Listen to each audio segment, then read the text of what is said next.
கேள்விக்கு ஒரு லாஜிக் இருக்கணும், கேள்விக்கு ஒரு பதில் இருக்கணும். வணக்கங்க ஐயா. பிரியாணி செய்ய 4 மணி நேரம் ஆகும். ஆட்டை அறுத்தலாம் ஐயா. அறுத்துருங்க. சரி. தமிழ்நாட்டு பாஜக தலைவர் அண்ணாமலை, நீங்க எல்லாரும் அவரை ஆட்டுக்குட்டி அண்ணாமலைன்னு சொல்றீங்க. நம்ம இது வரைக்கும் அந்த மாதிரி பதிவு பண்ணதே கிடையாது. மாண்புமிகு மதிப்பிற்குரிய தமிழக பாஜக தலைவர் அண்ணாமலை அவர்கள் அப்படின்னு தான் நம்ம பதிவு பண்ணியிருக்கோம். இனிமே அப்படிலாம் பதிவு பண்ண வேண்டிய ஒரு அவசியமும் இல்லை. ஆட்டுக்குட்டி அண்ணாமலை தான், அது எந்த டவுட்டும் இல்லை. ஆட்டுக்குட்டின்னு அவருக்கு பேர் வச்சதே திராவிட கும்பல் தான். ஓகேவா? அந்த பேர் தான் இன்னைக்கு எல்லா இடத்துலையும் பரவிக்கிட்டு இருக்கு. அதே மாதிரி இந்த திராவிட கும்பல் செய்யக்கூடிய ஈனத்தனமான பிராஸ்டிடியூட் பாலிடிக்ஸ் எல்லாம் அண்ணாமலை அவர்களும் கையில் எடுக்கிறாரு. அண்ணன் சீமான் அவர்கள் விட்ட சவாலுக்கு பதில் சொல்ல முடியாமல் விஜயலட்சுமியை இழுத்து பிரஸ் மீட்ல பேசின அண்ணாமலைக்கு இப்படிதான் நம்ம பதில் கொடுக்கணும். ஆட்டுக்குட்டி அண்ணாமலை 20,000 புத்தகங்களை படிச்சேன்னு சொன்னுச்சு. 20,000 புத்தகத்துல இந்த புத்தகமும் வருதா வரலையா? ஒரு பொருளாதார அடியாளின் ஒப்புதல் வாக்குமூலங்கிற புத்தகம் பக்கத்திலே இந்தியாவை பத்தி தான் எழுதியிருக்காரு ஜான் பெர்கின்ஸ். இந்திய அரசியல்வாதிகளின் கோமாளி கூச்சல்கள் எங்களுக்கு கேட்டுக்கிட்டே இருந்துச்சு அப்படிங்கிறாரு. என்னன்னா, இந்தியாவை நாங்கள் வல்லரசாக்குவோம் என்கிற இந்திய அரசியல்வாதிகளின் கோமாளி கூச்சல்கள் பக்கத்திலே ஒரு 4 லைன் இருக்கு. அதை நான் படிச்சு கட்டுறேன் பாருங்க. அந்நிய மூலதனம், தாராளமயம், உலகமயமாக்கல் என்கிறார்கள். இந்தியாவை வல்லரசாக்குவோம் என்கிற இந்திய அரசியல்வாதிகளின் கோமாளி கூச்சல் ஒரு பக்கம் கேட்டுக்கொண்டே இருக்கிறது. ஏற்கனவே ஆண்டவர்கள் இந்தியா ஒளிர்கிறது என்றும் கூட அப்பட்டமாக பொய் சொல்லி வைத்தார்கள். இவற்றினூடாக இந்தியா உள்ளிட்ட 3ஆம் உலக நாடுகளின் மக்களின் வாழ்க்கை தரம் படுபாதாளத்தை நோக்கி போய்கொண்டிருக்கிறதை தவிர எந்தவித ரட்சிப்பும் இல்லை. இந்த அதிகார பீடங்கள் நம் மண்ணையும் நம் வளத்தையும் கண்முன்னரே விழுங்குவதை பார்த்தபடி இருக்க நாம் சபிக்கப்பட்டிருக்கிறோம். இப்படியான ஒரு வன்முறை நம்மேல் நிகழ்த்தப்படுவதன் பின்னணியில் இருப்பது யார் என்பதை கூட உணர்ந்து கொள்ளாமல் கேளிக்கைகளில் மூழ்கி மதிமயங்கி கொண்டிருக்கிறோம். நம் வாழ்க்கை ஏன் இப்படி இருக்கிறது என்ற கேள்வியை நாம் எழுப்பிக் கொள்வதே இல்லை. அந்த கேள்வி நம்மிடமிருந்து எழாத வண்ணம் நம்மை ஆள்பவர்கள் கவனமாக பார்த்து கொள்கிறார்கள். எல்லாவற்றையும் ஒரு மாதிரி சகிக்க பழகி கொள்ளிட்டோம். அதாவது எல்லாத்தையும் நம்ம சகித்து கொள்ள பழகிட்டோம். ஊழல் நடந்தாலும் சரி, ஹிந்துஸ்தான் சொன்னாலும் சரி, இஸ்லாமிய மக்களின் மீது வெறுப்பு அரசியல் பேசினாலும் சரி, எல்லாத்தையும் நம்ம சகிச்சுக்கிட்டு யாரோ செத்தா சாப்பிட்டோம் அப்படிங்கிற மாதிரி பழகிக்கிட்டோம். அப்படித்தான் இந்த இந்திய அரசியல்வாதிகள் நம்மள வச்சிருக்காங்கிறத ஒரு பொருளாதார அடியாளின் ஒப்புதல் வாக்குமூலம்ங்கிற புத்தகத்துல பக்கத்திலேயே ஜான் பெர்கின்ஸ் சொல்லிட்டாரு. 20,000 புத்தகங்களை படிச்ச அண்ணாமலை இந்த புத்தகத்தை படிக்கலையா? 20,000 புத்தகங்களை படிச்சா ஒரு மனுஷனுடைய அறிவு மிகப்பெரிய அளவுல இருக்கும். அறிவாக இருக்கக்கூடிய எந்த ஒரு நபரும் பாஜகவில் இருக்க மாட்டாங்க. அப்போ 20,000 புத்தகம்னு சொன்னது பொய். அண்ணாமலை படிச்ச ஒரே புத்தகம் பகவத்கீதையா இருக்கான். 20,000 புத்தகம்னு பீலாக ஒட்டுக்கிட்டு இருக்காரு. அண்ணாமலை உங்களால என்ன பண்ண முடியும்? கர்நாடகாவோட போன வருஷம் நீங்க ஓட்டு கேட்க போகும் பொழுது அங்க ஒரு பொதுக்கூட்டத்துல தமிழ் தாய் வாழ்த்து பாடல் ஒளிபரப்பப்பட்டுச்சு. அது பாதியிலே நிறுத்தப்பட்டுச்சு. அந்த ஒரு பாட்டை கூட கர்நாடகாவில் போய் முழுசா அவங்களால போட முடியல. அங்க பாஜகவோட முன்னாள் துணை முதலமைச்சர் வந்து அந்த பாட்டை நிறுத்த சொல்றாரு. வெக்கமே இல்லாம அங்க இருந்து இறங்கி வரீங்க. எப்படி நீங்க போட விடாம தடுக்கலாம்? நான் தமிழ்நாட்டுல இருந்து வந்திருக்கேன், தமிழ்நாட்டுக்கு பாஜக தலைவர், எனக்காக அந்த பாட்டை ஒரு வாட்டி போடுங்க. அதே மாதிரி கர்நாடகாவுடைய தமிழ் தாய் வாழ்த்து நீங்க போட்டுட்டு போக வேண்டியதானே? கர்நாடகாவுடைய வாழ்த்து பாடலை நீங்க போட்டு போக வேண்டியதானே? அதுக்கு அண்ணாமலையிடம் ஒரு பெண் பத்திரிகையாளர் கேட்கிறாங்க, என்னங்க இந்த தமிழ் தாய் வாழ்த்து பாடல் பாதியிலே நிறுத்தப்பட்டிருக்கே அப்படின்னு கேட்கும் பொழுது அதுக்கு அண்ணாமலை சொல்றாப்புல, அந்த தமிழ் தாய் வாழ்த்து பாடலும் கூட சரியான பாடல் இல்லை. அதனுடைய டூனு, அதனுடைய மெட்டு கிட்டத்தட்ட ஒரு 30 செகண்ட் திரும்ப சொன்னாரு. பாத்துக்கங்க, 20,000 புத்தகங்களை படிச்ச மிகப்பெரிய அறிவாளி இவரு. பாத்துக்கங்க பதில் எப்படின்னு. தமிழ் தாய் வாழ்த்து பாடல் கூட ஒரு சரியான பாடல் இல்லை. அதனுடைய மெட்டு, அதனுடைய டியூன் சரி கிடையாது. இப்படி ஒரு பதில எவனும் எதிர்பார்த்திருக்க மாட்டான். அண்ணன் சீமான் அவர்கள் சரியான ஒரு கவுண்டர் கொடுத்தாரு. இவரு பெரிய இசைஞானி இளையராஜா மெட்டு டியூனை பத்தி எல்லாம் பேசுறாரு. டியூனு சரியில்லைங்கிறதுனாலதான் அந்த பாட்டு பாதியிலே நிறுத்தப்பட்டுச்சா? ஏன் அவர் கர்நாடகாவில் இருக்கவங்களாம் டியூன் நல்லா இருந்தது அந்த பாட்டை தான் கேட்பாங்களா? தமிழனுடைய பாட்டு எப்படிங்க ஓடலாம் அப்படின்னு சொல்லி அவங்க நிறுத்தினாங்க. அது ஒரு அதுக்கு ஒரு துணிச்சல் கிடையாது அண்ணாமலை அவர்களுக்கு. ஏன் முழுசா எப்படி நீங்க நிறுத்தலாம்னு கேட்க உங்களுக்கு துணிச்சல் இருக்கா? கேட்க வேண்டியதானே. இங்க இருக்கக்கூடியவங்க பீத்திப்பாங்க, யாரு? திராவிடர்கள். அந்த தமிழ் தாய் வாழ்த்து பாடல்ல தான் திராவிடம்ங்கிற வார்த்தையும் வருது. இன்னும் அந்த தமிழ் தாய் வாழ்த்து பாடல்ல நீக்கப்பட்ட வரிகள் எல்லாம் இருக்கு. கன்னடமும் கலிதெலுங்கும் கவின் மலையாளமும் உன் உதிரத்தை உதித்து ஒன்றுபட ஆயிடணும். எல்லாம் நம்ம மொழியிலேருந்து பிரிஞ்சு போன மொழிகள் தான் அந்த கன்னடமும் கலிதெலுங்கும் கவின் மலையாளமும்ங்கிற வாசகங்கள் எல்லாம் இருக்கு. அதெல்லாம் பிற மொழிகளை இழிவுபடுத்துகிறது என்று இந்த கருணாநிதி அவர்கள் அந்த பாடல் வரிகளை எல்லாம் நீக்கிட்டாரு. அந்த பாடலை தான் அங்க ஓட்ட விடல. அப்போ என்ன இது இருக்கு? இது ஒரு ஜனநாயக நாடாது. அண்ணாமலை சொல்றாரு என்னன்னா, யாரு சாராயம் குடிக்கணும், யாரு சாராயம் குடிக்க கூடாது அப்படின்னு நம்ம சொல்லக்கூடாது. இது ஜனநாயக நாடு, படிப்படியா நம்ம குறைப்போம் அப்படின்னு சொல்றாரு. பாஜக ஆட்சிக்கு வந்ததுன்னா 3 ஆண்டுகளில் மொத்தமா முடிப்பாங்களாம், அதாவது சாராய கடையை நிறுத்திடுவாங்களாம். இந்த படிப்படியா குறைக்கிறங்கிற வார்த்தையெல்லாம் எப்படி திரும்ப குறைப்பாங்க? இங்க 2 கடையை மூடிட்டு அங்கிட்டு 10 கடை திறக்கிறது, இதான் படிப்படியா குறைக்கிறது. இந்த படிப்படியா குறைக்கிறேங்கிற வார்த்தை இருக்கு பத்தியா, இது மிகவும் டேஞ்சரான ஒரு வார்த்தை. இந்த வார்த்தையை நம்பி எத்தனையோ பேர் ஏமாந்து போயிருக்காங்க.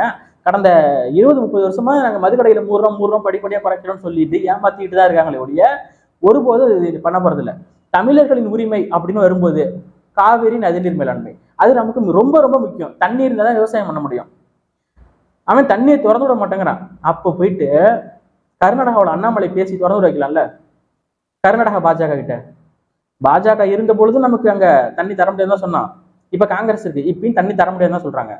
அதே மாதிரி என்எல்சி நிறுவனம் அங்க தமிழர்களுக்கு அதிகமா வேலை வழங்குறது இல்லை.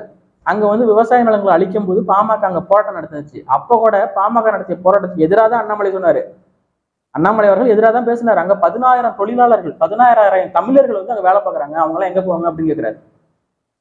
அங்க எல்லா நிலங்களையும் அழிச்சிட்டு தமிழர்களை ஒரு கூலி தொழிலாளியா வச்சு நீங்க என்னத்தை புடுங்க போறீங்க? அப்படி யாருக்கு நீங்க கரண்ட் தயாரிச்சு கொடுக்கணும்னு உங்களுக்கு என்ன வேண்டுதல்? அங்க இருக்கக்கூடிய உயர் பதவியில் இருக்கக்கூடியவங்க வட மாநிலத்தை சேர்ந்தவங்க. இதையெல்லாம் அண்ணாமலை பேச மாட்டாரு. கனிம வள கொள்ளைக்கு எதிராக பேசுவீங்களா நீங்க? கர்நாடகாவில் தமிழ் தாய் வாழ்த்து பாடலை போட முடியாது அப்படின்னு சொல்றாங்க. அப்போ கர்நாடகாவுக்கு இங்க இருந்து கரண்ட் போகுது, இங்க இருந்து மலைகளை எல்லாம் உடைச்சு கல்லு போகுது, இங்க இருந்து கேரளாவுக்கு போகுது, இங்க இருந்து மண்ணை அள்ளி விற்கிறாங்க. அங்கெல்லாம் மணல் எல்லாம் தடை, இங்க இருந்து அள்ளிட்டு போறானுங்க. அப்போ அங்க நாங்கெல்லாம் இதை தரமாட்டோம் அப்படின்னு உங்களால சொல்லி நிறுத்த முடியுமா? அதுவும் இந்தியாவில் இருக்கக்கூடிய தலைவர்களே தமிழ்நாட்டில் இருக்கக்கூடிய தலைவர்கள் இருக்காங்க பாரு, ரொம்ப வீரமானவர்கள். பக்கத்துல கர்நாடகாவில் இருக்கக்கூடிய மாநிலத்துடைய முதலமைச்சர் தான், தமிழ்நாட்டில் இருக்கக்கூடிய பாஜகவோட தலைவர் இருக்காரு, இங்க முதலமைச்சர் இருக்காரு. இவங்க எல்லாம் அவங்களை எதிர்த்து பேச மாட்டாங்க. ஆனா அவங்க சொல்லுவாங்க, தைரியமா முதலமைச்சர் சொல்லுவாரு, தமிழர்களுக்கு ஒரு சொட்டு தண்ணி கிடையாது அப்படின்னு காங்கிரஸ் முதலமைச்சர் சொல்லுவாரு. இங்க அந்த காங்கிரஸுக்கு 10 சீட்டு கொடுப்பாங்க. இது ஒரு கேடுகட்ட கேவலமான வேலை, ஆண்மை இல்லாதவர்கள் செய்யக்கூடிய வேலை. இது துணிச்சல் இருக்கு. தண்ணி தர முடியாதா? போடுற புடிங்குற கரண்ட் எல்லாம் அவனுக்கு கரண்ட் ஒரு மின்சாரம் கூட 1 யூனிட் கூட உனக்கு கிடையாதுன்னு சொல்ல துணிச்சல் துணிவு இங்க யாருக்கும் கிடையாது. அப்ப பிரிவினை வந்துடும். அண்ணாமலைக்கு அண்ணன் சீமான் அவர்கள் மீது மிகுந்த ஒரு காண்டு ஒண்ணு இருக்கு. என்னன்னா, அண்ணன் சீமான் அவர்கள் காசு கொடுக்காம ஒரு பெரிய கூட்டத்தை கூட்டுறாரு. வாட்ஸ்அப்ல ஒரு செய்தியை போட்டு ஒரே நாள்ல கூட்டத்தை கூட்டுறாங்க. அதே மாதிரி ஐடிவி இன்னைக்கு அண்ணாமலை அவர்கள் பேசும் பொழுது பிரஸ் மீட்ல உட்காந்துக்கிட்டு அண்ணன் சீமான் அவர்கள் மீது எனக்கு மதிப்பு இருக்கு, மரியாதை இருக்கு அப்படின்னு சொல்லி வெளியில சொல்றது. ஆனா மனசுக்குள்ள இருக்கக்கூடிய வன்மை என்னன்னு தெரியுமா? நம்மளால முடியலையே, இவ்வளவு பெரிய தேசிய கட்சியோட மாநில தலைவர் நம்மளாலேயே முடியல, 1 ரூபா காசு கொடுக்காம இவ்வளவு கூட்டத்தை கூட்டுறாங்க, இவ்வளவு பெரிய ஐடிவிங்க வலுவா வச்சிருக்காங்க, எப்படி அப்படிங்கிற ஒரு வைத்தறிச்சல் அண்ணாமலைக்கு இருக்கதான் செய்யுது. தலைவரே, நான் தெளிவா சொல்லிட்டேன் தலைவரை, இளைஞர்களை அரசியலுக்கு கொண்டு வர்றது ரொம்ப கஷ்டமா இருக்கு தலைவரை. நானும் தொண்டை தண்ணிக்கிலேயே மைக் ஏறி காலேஜா கத்துறேன். கடைசியில் நானும் சீமான் மாதிரி என்னையும் பேச வச்சுட்டீங்க. சீமான் தான் அப்படி பேசிட்டு இருந்தாரு, அப்படி பேச மாட்டேன்னு நினைச்சேன். நான் அந்த நிலைமைக்கு வந்துட்டேன். இப்போ ஜூன் 4ஆம் தேதி பாஜக தேசிய ஜனநாயக கூட்டணி பெரிய அளவுல வாக்கு வாங்கும். அதை விட 50% கம்மியாக தான் நாம் தமிழர் கட்சி வாங்கும் அப்படிங்கிற மாதிரி ஒரு பைத்தியகாரத்தனமான பதில அண்ணாமலை சொல்லியிருக்காரு. இந்த பதில் அவர் இன்னைக்கு நேற்று தான் சொல்லிக்கிட்டு இருக்காரு அப்படின்னு பாத்தீங்கன்னா கிடையாது. போன வருஷம் கர்நாடகா தேர்தலுக்கு பரப்புரைக்கு போயிருந்தார்ல, இந்த தமிழ் தாய் வாழ்த்து பாடல் இஷ்யூ நடந்ததுல அந்த தேர்தல் தான். அப்போ பாத்தீங்கன்னா நிச்சயமா பாஜக தான் வெற்றி பெறும், பெரிய அளவுல எங்களுக்கு ஆதரவு இருக்கு அப்படின்னு சொல்லி பேசிக்கிட்டு இருந்தாரு. கர்நாடகாவில் பாஜக படுதோல்வி அடைஞ்சு காங்கிரஸ் தான் அங்க ஜெயிச்ச ஆட்சியில் இருக்கு. அதே மாதிரிதான் இங்கேயும் நடக்க போகுது. சவுத் இந்தியாவில் தென் மாநிலங்கள்ல உங்க வேலை ஆகாது. நீங்க போயிட்டு நார்த்ல ராமர் கோவில்னு கத்துங்க, ஜெய் ஸ்ரீராம்னு கத்திக்கிட்டே ஓடுங்க. தெருவா சிலிண்டர் விலை ஏறி போச்சு அதெல்லாம் கத்தாதீங்க, பெட்ரோல் டீசல் விலை ஏறி போச்சு அதெல்லாம் கத்தாதீங்க. ஜெய் ஸ்ரீராம்னு கத்திக்கிட்டே ஓடுங்க. அங்க உங்களுக்கு ஓட்டு போடுவாங்க. மத்தியில மறுபடியும் பிஜேபி தான் வரப்போகுது, அது வேற விஷயம். சவுத்துல உங்க வேலை ஆகாது ராஜா. அதுவும் இல்லாம இன்னும் ஒரு 2-3 மாசத்துக்கு அப்புறம் பாஜகவின் தலைவரை மாத்த போறாங்களாம் தமிழ்நாட்டுல, கேள்விப்பட்டேன். ரொம்ப ஆடாதீங்க. இது மாதிரி பாஜக தலைவர் இன்னைக்கு எத்தனாவது தலைவர்? நீங்க இது மாதிரி எத்தனையோ பேரை பார்த்துட்டாங்க. அடுத்து வேற ஒருத்தர் வருவார் இந்த இடத்துக்கு, அவ்வளவுதான். பாஜக தமிழ்நாட்டுல 0. இங்க பாஜகவுக்கு இருக்கக்கூடிய மொத்த ஓட்டே 1 லட்சம் தான் வரும். அதுவும் சில தொகுதிகளில் அங்கங்க 1000 ஓட்டு 2000 ஓட்டு இப்படிதான் வரும். அதிகபட்சம் 1.5 விழுக்காடு 2 விழுக்காடு ஓட்டு தான் பாஜகவுக்குன்னு தமிழ்நாட்டில் இருக்கு. மீதி இப்ப பாமக கூட கூட்டணி வச்சிருக்கீங்க. பாமகவுக்கு 2016 7 விழுக்காடு அவங்க ப்ரூஃப் பண்ணி காட்டினது.